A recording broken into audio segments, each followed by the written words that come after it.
Am I supposed to say anything? Guys, we're a little rusty on the vlog if you can't tell. When it's been 2 years, Alyssa turns on the camera and says, do I say anything?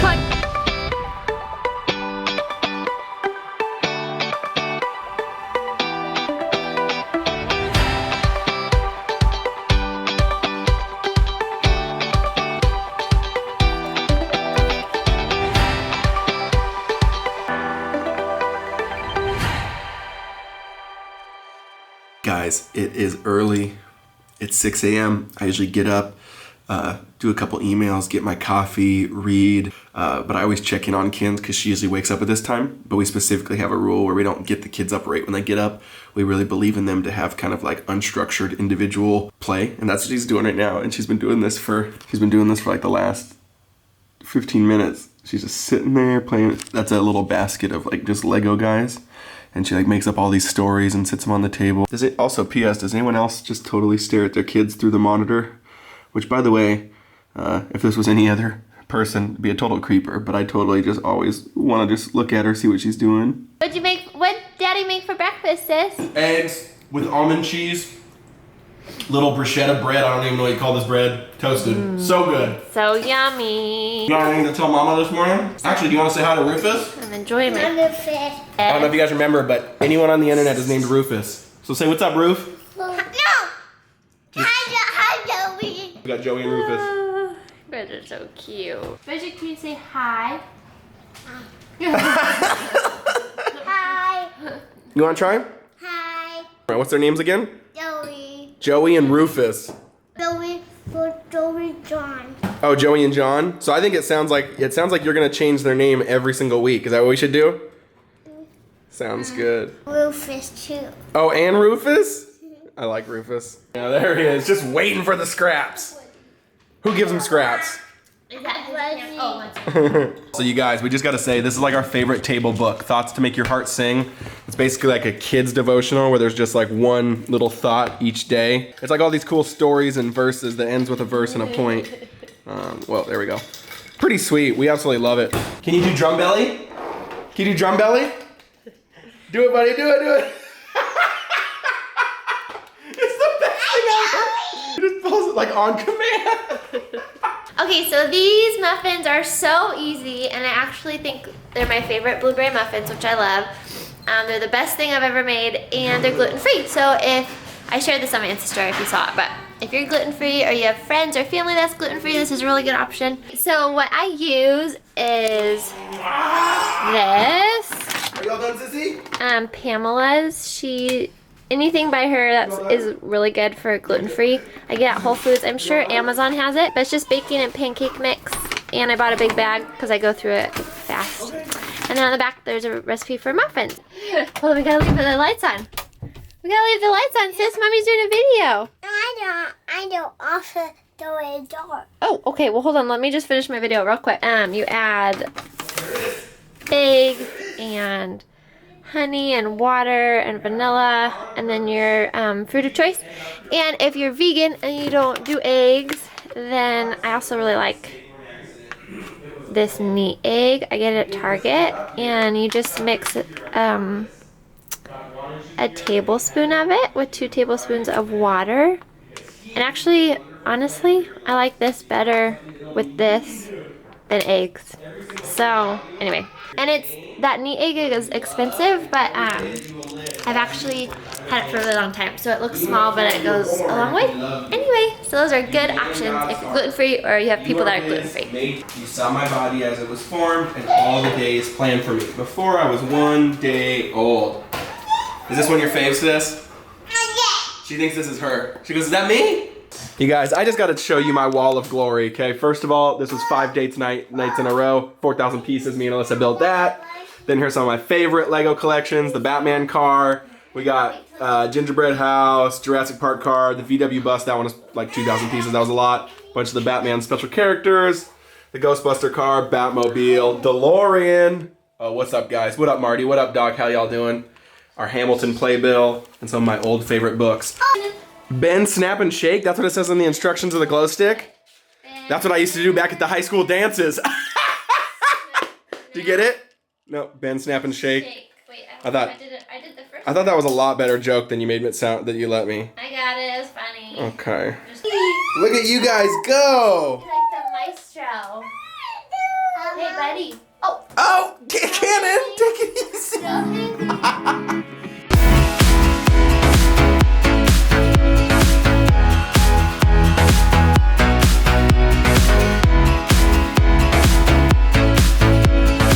All right, where are we going? Where's Marriott? Which is what? One of our favorite places? Yep, they have a really cool hangout area. All right, let's do it.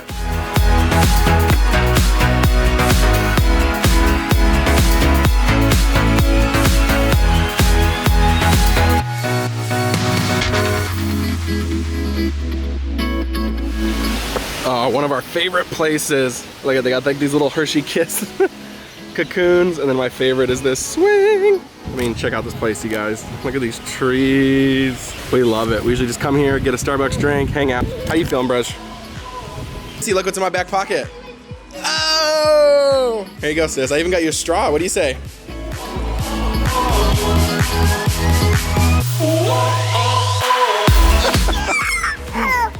I don't know if you can lift that, buddy. These are real solid wood. Where's the queen? Can you show me the queen? No, that's the king. What's the queen look like? Yeah, good job. Yes, look at this.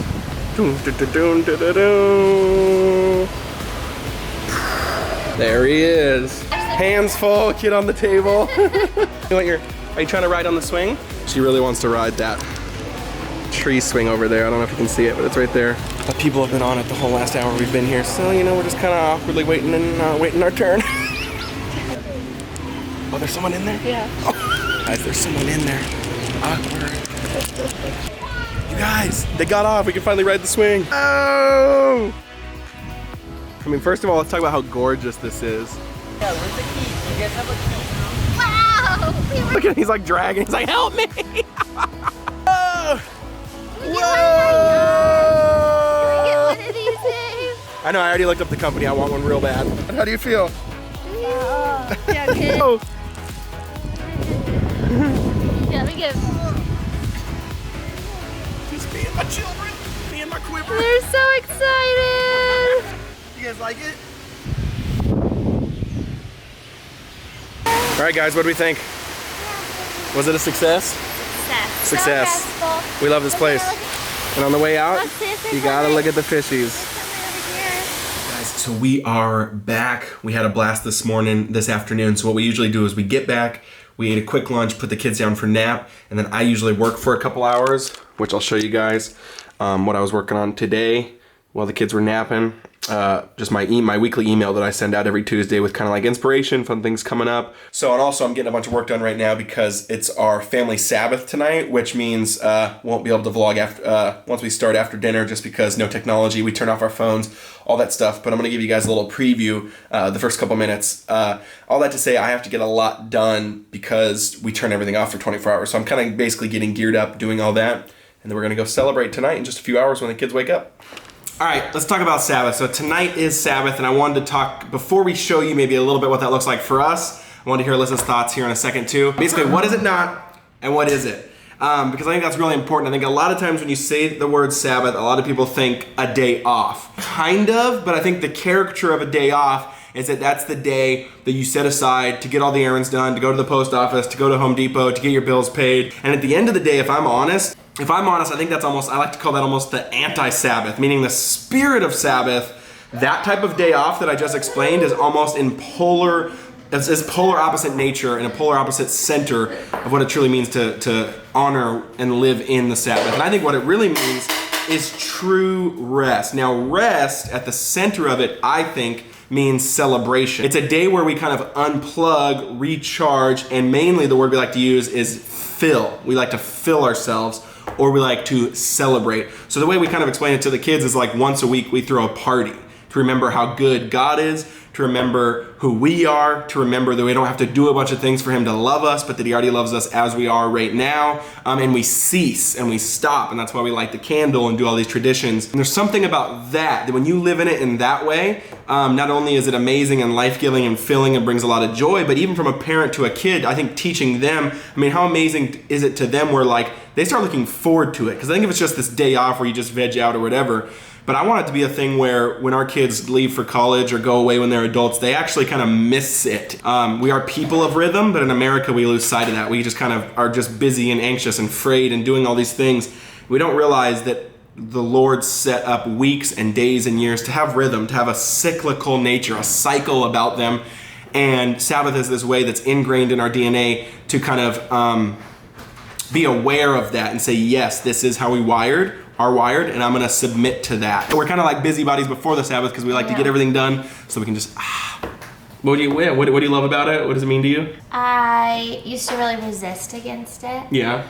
But I think because you didn't catch the vision. I didn't get the vision, and also I just felt like, well, I'm a stay-at-home mom. Every day's the same. I can't like Sabbath from being a mom. Or it's just like I'm still taking home. I'm care still of the doing the same house. things. Yeah. And so it took me a long time, but now I like really crave it and I love it. And so for me, what I try to do on a practical level is get everything done the day before. So like vacuuming, laundry, groceries, whatever it may be that we may need to do. Because that'll bring you into that spirit of rest where you're not just being nagged with all these things around the house. Yeah. Right. So then I can just enjoy the next day. And for me, I think for us, it's really just a day of soul rest. So maybe one day it's just us literally being at home all day, reading, playing games with the kids, or maybe it's going to the beach or going for a walk or so this is what we do on going to a Sabbath coffee night, shop. but the next day we usually do something like that. It's just what does it mean? Something as a family, something that's together, something that's not distracted, something that's filling. Just really spend some intentional time with the family, intentional time with the Lord, intentional time just resting, taking naps. So Turn your phone off for 24 hours and then come back and tell us how it went. It's incredible. we just really enjoy it, and I feel like it just really recharges us. And What do then you think, buddy? We can go into the week having rested, Yeah. instead of like working for the weekend. Yeah, and that's the big misconception I like to also dispel is we're not just taking a day off at the end of the week because we're so just beat tired we need to veg out and watch football. It's no, this is the beginning of the week. We're gonna start off with rest, celebration, partying, filling, and family and love to then send us into a week for healthy and be healthy in that way. So we love you guys. We're gonna just show you a little preview of what the beginning of the dinner looks like, and then we are shutting off. All right, peace. Hey babe, what'd Chef Jeff cook up? I just named myself that right there, you guys. Homemade pesto, boom, with sun-dried tomatoes, artichokes. Here's my pesto. Tell him, babe. Yes, pesto is the best. I mean, not gonna toot my own horn. But it is. But it is, and it is really good. And then we got fresh made bruschetta. I mean, come on, let's go. Bruschetta? Who likes bruschetta? I'm not gonna lie, sis, I'm pretty jealous of those shorts. Oh, you ready to eat? Well, let's get this Shabbat going then. First question is, what's today? Shabbat. So we light the candle, and what does the candle symbolize? Rest. Rest. It means can you say cease? I do it after I pray. Oh, it represents rest and going outside and playing. And why do we rest? Rest, the nap. We rest because Jesus is so good and there's nothing we could do. The nap. Yeah, Take good naps. Yeah, we take good naps and we rest because there's nothing we could do to make God love us more or less, right? And so we cease and we stop and we celebrate how good God is. Amen? There we go. Okay, put it in. Shabbat shalom. Shabbat shalom. Shabbat, Shabbat, Shabbat, Shabbat, shalom. Go, bro. And let's eat.